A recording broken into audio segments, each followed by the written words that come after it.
Mengungkap kemungkinan siapa sesungguhnya Datuk Ba'alawi yang hijrah ke Yaman ditinjau dari kajian sejarah, genetika, dan kitab nasab oleh KRT Wira Hadiningrat.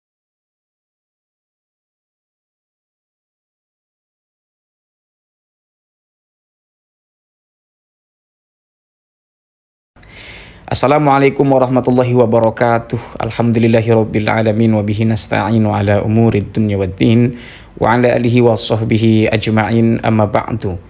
Faya ayyuhal ikhwanu, mudah-mudahan kita semua masih dalam keadaan yang baik-baik saja, bergembira selalu, dan mudah-mudahan Allah Subhanahu wa taala memberikan kita kesehatan zahiran wa batinan, memberikan kita keselamatan, keberuntungan, kemenangan, kebahagiaan, kesejahteraan fid dini wad dunya wa ma ba'daha ayil akhirah.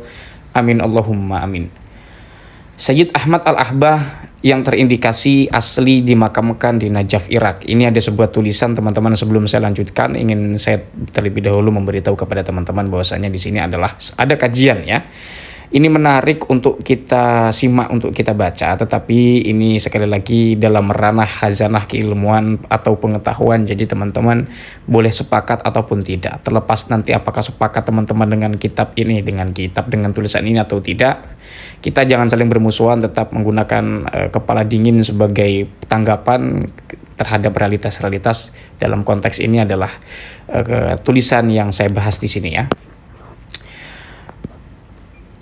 Kemudian sementara yang diakui Ba'alawi sebagai datuknya dan dimakamkan di Hadramaut, telah dikaji kemungkinan siapa dan dari mana asalnya. Ini mencari leluhur dari Ba'alawi. Ini masuk dalam kajian nasab yang memang kajian mungkin sangat sensitif ya. Tapi apapun itu, ini adalah pengetahuan, boleh disepakati atau tidak. Bagi teman-teman yang ingin membantah dipersilakan, ingin menanggapi juga dipersilakan. Tapi juga dengan keilmuan, juga dengan literatur-literatur semacam ini ya. Bukan dengan marah-marah, apalagi menghujat, apalagi juga mengatakan macam-macam, itu tidak boleh. Ini kemudian pada bagian terakhir ini, yaitu bagian 3, akan diulas komparasi dari kitab, baik yang menguatkan atau melemahkan klaim dari Ba'alawi terkait datuknya Said Ahmad bin Isa, di mana bersama anaknya bernama Ubaidillah atau Abdullah telah hijrah ke Yaman. Ini juga terkait tentang apakah benar Ahmad Al-Muhajir itu atau Ahmad bin Isa bersama anaknya Ubaidillah hijrah ke Yaman atau tidak. Kemudian ada kajian komparasi kitab, baik yang menolak atau mengklaim pengisbatan Ba'alawi ke Said Ahmad Al-Abah. Tahun wafat Ubaidillah yang katanya bin Sayyid Ahmad bin Isa adalah 383 Hijriyah. Ini kunci. Artinya kalau kita browsing itu ini adalah kata kuncinya ya. Harap diingat agar tidak gagal paham. Setelah dikaji kitab-kitab apa saja yang mencatat nama Ubaidillah yang wafat di Sumal Hadramaut, mari dibandingkan tahun penulisan kitab tersebut dengan kitab-kitab yang tidak membahas nama Ubaidillah sedikit pun. Berikut ini daftar kitab rujukan para nakib di hampir seluruh dunia Islam yang tidak membahas nama Ubaidillah. Nah, di sini ada keterangan kitab rujukan para nakib hampir di seluruh dunia. Nah, ini perlu dipertanyakan benar tidak seperti itu ya. Klaim dari beliau Raden Faqih Wira Hadiningrat ini atau KRT Wira Hadiningrat ini, teman-teman ya. Perlu dikaji, namanya kajian kan begitu. Di sini ada kitab Maqatil At-Talibiyin, yaitu adalah karya Abu Al-Farraj Al-Isfahani, berarti di Iran, Isfahan ya, dekat Hamdan di sana. Di abad keempat Hijriyah ya, atau di dekat daerah Uzbekistan di sini ya. Ada Tahdzibul Ansab, kitab karya Abu Hasan Al-Ubaidilli Al-Husaini di abad keempat. Kitab Al-Majdi Al-Makhtut karya Abu Hasan Ali Al-Umri di abad kelima. Kemudian Al-Majdi fi Ansabit Talibiyin karya Abu Hasan Ali Al-Umri di abad kelima. Kemudian Nihayatul Mukhtasar atau Nihayatul Ikhtisar karya As-Sayyid An-Naqib Abdul Muhammad Syamsuddin bin Muhammad At-Taqo. Beliau adalah Imam An-Naqib atau pencatat dan pengawas. Kemudian nasab keluarga Nabi Muhammad SAW abad ke-6 Hijriyah. Di kitab beliau ini tidak ada nama Ubaidillah bin Sayyid Ahmad Asyajar Al-Mubarakah, ini yang rame-rame teman-temannya, karya Fakhruddin Ar-Razi atau Fakhrur Razi di abad ke-6. Kemudian ada Taraful Ashab fi Ma'rifatil Ansab karya Sultan Raja Asyaraf Umar bin Yusuf bin Rasul Kemudian pada abad ke-7 Hijriah ini penguasa Yaman dari dinasti Rasuli keturunan Imam Hasan melakukan sensus, walaupun ini artinya telah pernah dibahas oleh Gus Rumel di dalam channelnya itu, bahwasanya itu bukan sensus tapi glorasium ya, artinya ba'at minkul, sebagian tapi ditulisnya semuanya. Banyak hal lah tafsil ya, artinya banyak hal tentang sensus ini. Tetapi baik sensus ataupun bukan, ini perlu dikaji teman-teman ya. Ini pencatatan terhadap keturunan Nabi di seluruh Yaman, termasuk wilayah Mirbat, dan jumlah Ba'alawi di masa itu sudah banyak. Hasilnya tidak ada keluarga Al-Husaini di Yaman di masa itu, yang ada hanya keturunan Imam Hasan bin Ali dari banyak kabilah. Dan semuanya diperinci dengan detail dan memuaskan. Tentu saja keluarga Ba'alawi tidak dimasukkan dalam hasil sensus tersebut. Di abad ini belum muncul klaim nama Ubaidillah yang dicantolkan sebagai anak Ahmad bin Isa Al-Husaini. Yaitu pertama ada kitab At-Tadhkirah fi Ansabil Mutahharah, kemudian karya Ibnu Mahna Al-Ubaidilli Al-Husaini di abad ke-7. Di abad ke-8 ada Umdatul Talib Kubro karya Jamaluddin bin Ali Ibnu Ambah Al-Husaini di abad ke-8. Ada juga kitab Umdatul Talib di abad ke-8 juga, ada Al-Asili di abad ke-8, kemudian ada kitab Syikhahul Akhbar fi Nasabi Sadah Al-Fatimiyah Al-Akhyar karya Sayyid Muhammad Sirajuddin bin Abdullah Al-Qasim bin Muhammad Huzam Ar-Rifai di abad ke-9. Kemudian ada Musyajjarul Kasyaf karya Sayyid Jamaluddin Abdullah bin Abil Barokat Al-Jurjani, bukan berkat ya. Berkat itu kalau bahasa Banten besek itu. Habis tasyakuran di acara tetangga misalnya dapat besek, itu biasanya disebut berkat ya. Sementara kitab yang menyebut nama Abdullah sebagai anak Ahmad Al-Muhajir, ingat Abdullah bukan Ubaidillah, ini juga pernah diperdebatkan dan lama sekali, berbulan-bulan ketika itu banyak dibahas di dalam tulisan Kiai Haji Imaduddin Utsman Al-Bantani. Kemudian nomor 6 ada Nafhat Al-Ambariyah fi Ansabi Khairil Bariyah ya, karya Abdullah Abul Fudail Al-Kazim di abad ke-10. Kitab ini ditulis kembali dalam khazanah betul Syekh Abdullah Zanjani, ulama Syiah di kota Qum, Iran. Dalam kitab ini dijelaskan bahwa pada tahun 611 Hijriah Sayyid Abi Al-Jadid, yaitu adalah Abdullah bin Ahmad Al-Muhajir bin Isa, telah datang dari Aden pada zaman pemerintahan Mas'ud bin Tokin. Di atas menerangkan bahwa pada tahun 611 Hijriah, Abil Jadid atau Abdullah bin Ahmad Al-Muhajir masih hidup dan sempat bertandang ke Aden. Sedangkan yang diklaim bernama Ubaidillah bin Ahmad Al-Muhajir telah meninggal di Sumal Hadramaut pada tahun 383 Hijriah. Antara Abdullah dan Ubaidillah ini tidak mungkin sebagai orang yang sama karena tahun hidupnya berbeda sangat jauh, hampir 2,5 abad. Ini juga yang tertera di dalam tulisan Said Syarif yang pernah saya bacakan ya di konten-konten sebelumnya teman-teman ya. Kesimpulannya, kitab di atas tidak bisa menjadi rujukan karena kerancuan data tahun bagi Abdullah Abil Jadid yang hidup di abad ke-7 ya, awal abad ke-7 yaitu 611 Hijriah, yang disangka putra Ahmad Al-Muhajir yang wafat di era 350 Hijriah. Lalu anak siapa sebenarnya Abdullah ini? Inilah permulaan kitab-kitab abad ke-10 Hijriah ke atas yang mencantumkan nama Ubaidillah sebagai anak Ahmad Al-Muhajir atau Ahmad Al-Muhajir ya. Yang di sini ya, bagian A ya, ada Bahrul Ansab karya Muhammad An-Najafi di abad ke-10. Di halaman 52 ada penyebutan tentang silsilah nasab seperti ini, atau silsilah nasabnya seperti ini. Sayyid Abu Bakar bin Hasan bin Abu Bakar bin Salim bin Abdullah bin Abdurrahman bin Abdullah bin Abdurrahman As-Saggaf bin Muhammad bin Ali bin Alwi bin Muhammad bin Ali bin Alwi bin Muhammad bin Alwi bin Ubaidillah bin Ahmad. Kemudian ada Bughyatur Rawi dan Ad-Daw'ul Lamik karya As-Sakhawi ya, di awal abad ke-10, artinya di tahun 900-an ya, 900-an akhir dan atau ya abad 10 lah.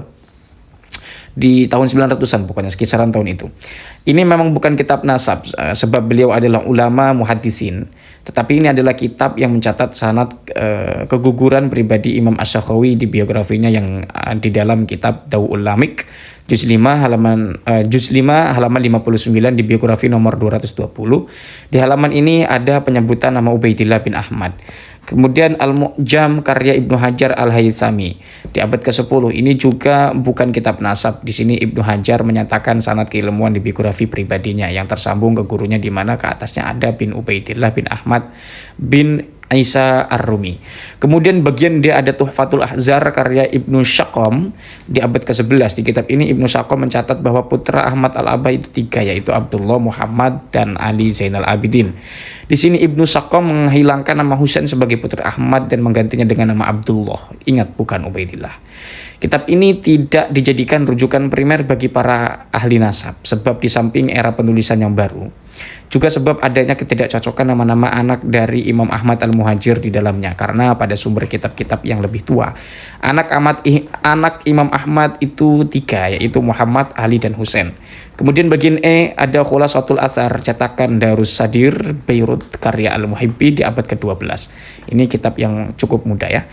Ini juga kitab nasab, ya, bukan kitab nasab maksudnya. Di sini Al-Muhibbi cuma mencatat biografi orang yang membawa silsilah nasab yang tersambung ke nama Ubaidillah bin Ahmad. Kemudian bagian F, Tuhfatul Muhibbin wal Ansab karya Abdurrahman Al-Ansori di abad ke-12 Hijriyah. Ini kitab baru, bukan data primer dan terputus dengan kitab-kitab primer. Kemudian ada bagian G ada Nubzatul Latifah fi Silsilatin Nasabil Alawi karya Zainal Abidin bin Alwi Jamalul Lail di abad ke-13. Kitab baru, klaim internal dan tidak tersambung dengan kitab-kitab primer yang berurutan di abad-abad sebelumnya.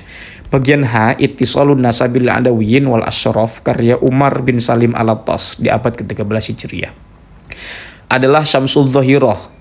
Syamsul Dhahirah karya Abdurrahman Muhammad bin Husain Al-Masyhur, yaitu pertengahan abad ke-13.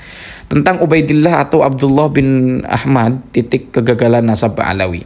Dalam sebuah artikel disebutkan banyak orang Yaman yang disambungkan ke Imam Ali Al-Uraidhi, terutama kepada Syed Ahmad bin Isa bin Muhammad bin Ali Al-Uraidhi, dan banyak perbedaan tentang nasab Ahmad bin Isa ini. Tetapi mereka semuanya sepakat tidak ada anaknya yang bernama Abdullah atau Ubaidillah dalam seluruh kitab nasab primer sebagaimana diperinci di atas. Padahal banyak orang Yaman yang mengklaim dirinya dan disambungkan dengan Ubaidillah ini. Justru yang memungkinkan nama Abdullah ini adalah saudara dari Ahmad bin Isa itu sendiri, bukan anak.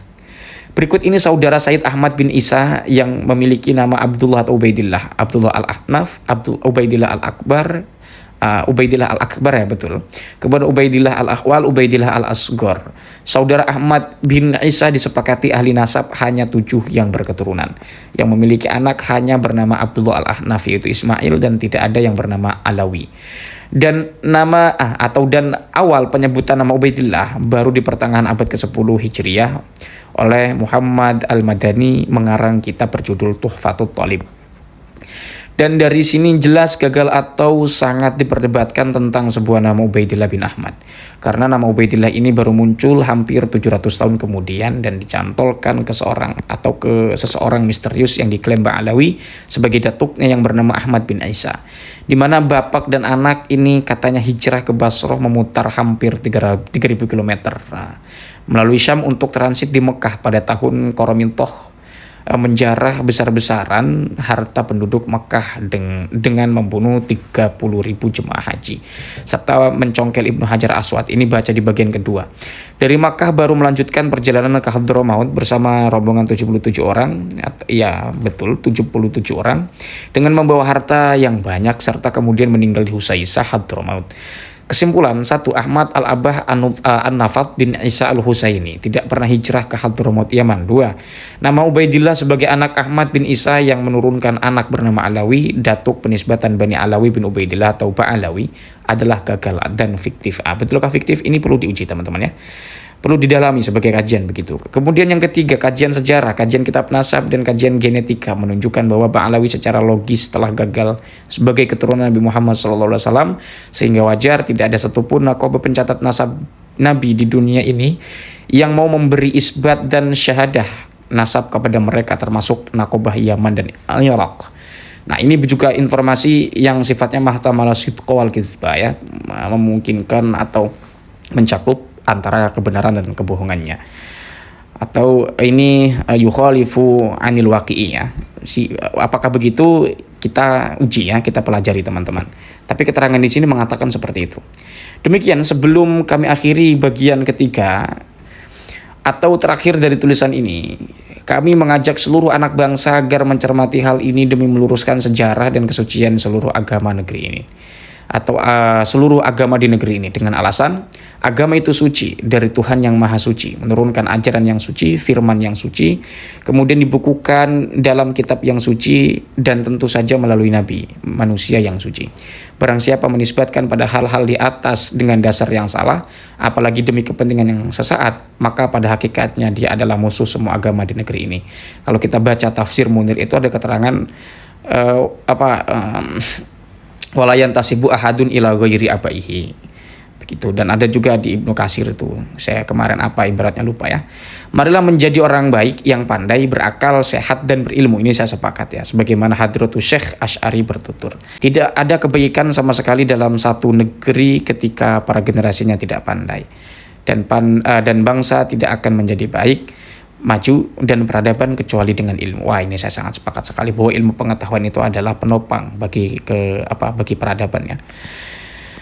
Lubnah Istiqlal Indonesia, Beirut, Darus Shadiq 1391 Hijriah atau tanda miring 1971 dalam cetakan pertama halaman 12. Semoga bermanfaat. Akhirul kalam. Wassalamualaikum warahmatullahi wabarakatuh. Sejahtera bagi semuanya. Rahayu penulis KRT Wirahadiningrat, pemerhati budaya, sejarah dan genetika. Pemerhati pengkaji lah begitu. Kalau saya pembaca. Ya, mempelajari lah sedikit-sedikit begitu kira-kira ya. Itu saja teman-teman yang dapat saya sampaikan. Mudah-mudahan ada manfaatnya. Mohon maaf apabila ada ketersinggungan secara pribadi. Mohon maaf apabila ada penguraian saya yang kurang tepat, yang salah, mohon dimaafkan. Tetapi saya tetap berharap mudah-mudahan ada manfaatnya walaupun satu kalimat. Mudah-mudahan saya juga berharap minta maaf ada manfaatnya walaupun satu huruf. Itu saja teman-teman yang dapat saya sampaikan. Hadanallahu wa iyyakum ajma'in. Wassalamualaikum warahmatullahi wabarakatuh.